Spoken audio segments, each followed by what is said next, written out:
any of the young guys on defense make a move in practice the past couple weeks? Make a move as far as maybe playing more? We'll see on Saturday. Okay. We'll see. Anyone just impress you in practice in general? I thought guys like D, giving him extra reps. He'd been banged up, so he missed some weeks. Getting him back out there, getting guys like Alex Graham as many reps as possible, and then young guys like Ramos and Gus, just getting those guys as many reps as possible. Because again, there's a lot of guys who are getting better and they're close. What did your bye week look like? We had practice Tuesday, Wednesday, and a walkthrough on Thursday, and just again a lot of just focusing on us, just technique, fundamentals, and just trying to get guys as many reps as possible. In terms of the execution issues from the Notre Dame game, what gives you confidence that the team is kind of righted this ship in that regard? You make the corrections after the game. You go out there and you practice, and then I guess you have confidence because you see how the guys work. It's not the first time we haven't executed something and then corrected it, and then that's every week. There's going to be things. Just how much do those things hurt you? In that game, they happen to hurt us a lot. Do you feel like you've seen a renewed focus maybe in the course of this past week, 2 weeks? Yeah, I mean they've been locked in the entire time, but over the bye, just taking things back to square one. You kind of see guys just going back and just focusing in on just the day one fundamental things that sometimes they can forget. How's Floyd Picard doing recovery-wise? I don't know. That's probably more for head coach.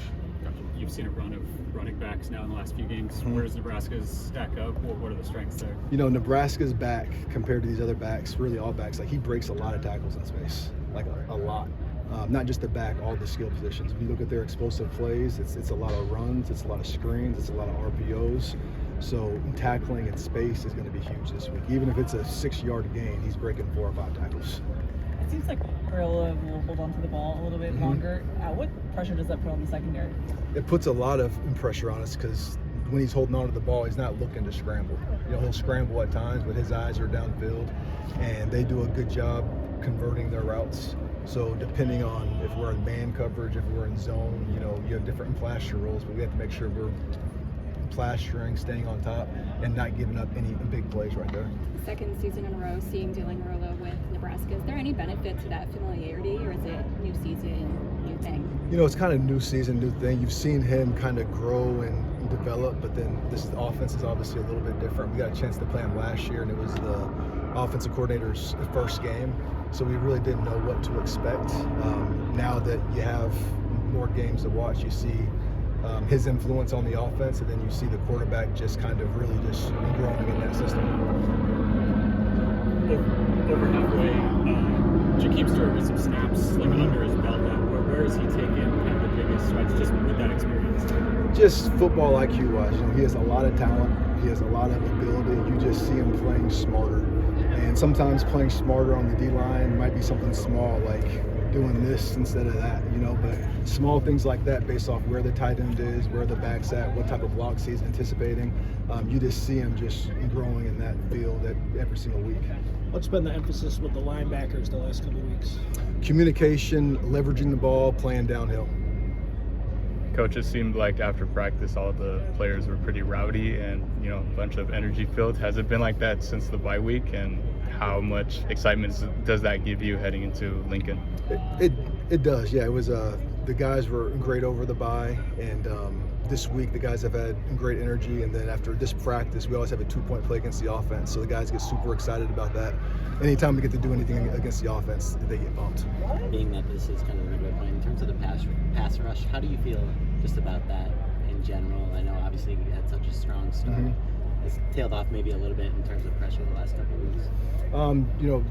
Every single week's a little bit different as far as how quick is the quarterback getting the ball out, what type of protections, but we need to find a way to affect them every single week. And some weeks, again, it's going to look like we should be getting sacks. Some weeks might be tougher to get sacks, but we need to be able to make him uncomfortable in the pocket, whether it's getting him off his spot, whether it's getting hands up, just getting pressure in his face. And there's been weeks where I felt like we were consistent with that. Then there's been weeks where it's been a little bit spotty.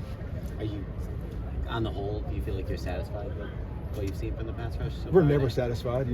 We always want to get better, but I do think we've shown growth and we've gotten better, but no, not satisfied. When you say playing downhill for the inside linebackers, what are the steps that you go through to kind of give that confidence to do that, to start moving down? Show them on tape, show them good examples, bad examples, do drills, emphasize it in practice. You know, you got to show it when they're doing it right, call them out when they're not doing it right, but you just got to keep on just reinforcing it over and over and over again. But the more the guys see it, sometimes them seeing other people do it helps, whether it's other in colleges, other NFL teams. When you look back at the last 2 road games, is there anything you can take away from those games that can help you this week? Just, you know, we just need to just have a short term and memory. You know, I think regardless if it's a big play by us, if it's a big play by them, just forgetting about that next play and just taking it one play at a time and not letting bad plays pile up. I know from season to season, like before you got here to last year, it was clear to see the improvement in this group. Where from that first season to now have you seen the most improvement over the course of this first half of the season for the defense? Guys have a better understanding. Guys play well together. We're younger, so it's football IQ probably isn't as high, but it's cool to see the guys who came in and didn't know anything, just see them take steps each week and kind of close that gap. What's your evaluation of their offensive line, and how can they challenge you guys in the pass game? You know, they do a very good job on both. They communicate well in their pass protections between the quarterback and the offensive line. Run game wise, they're big. They run stretch, counter, and downhill. They give you a little bit of everything. So they do a good job of keeping you on your heels. Let's do one more. I'll talk about kind of temperature and atmosphere that's building for that game. What do you sense kind of from your side going in there? The guys are excited. You know, it's buys are nice, but every Saturday we have a bye. You know, we're itching to be out there and coaching. The guys are itching to be out there and playing. So when we hit the field that Sunday, you could just tell like the guys are very, very eager to get back out there.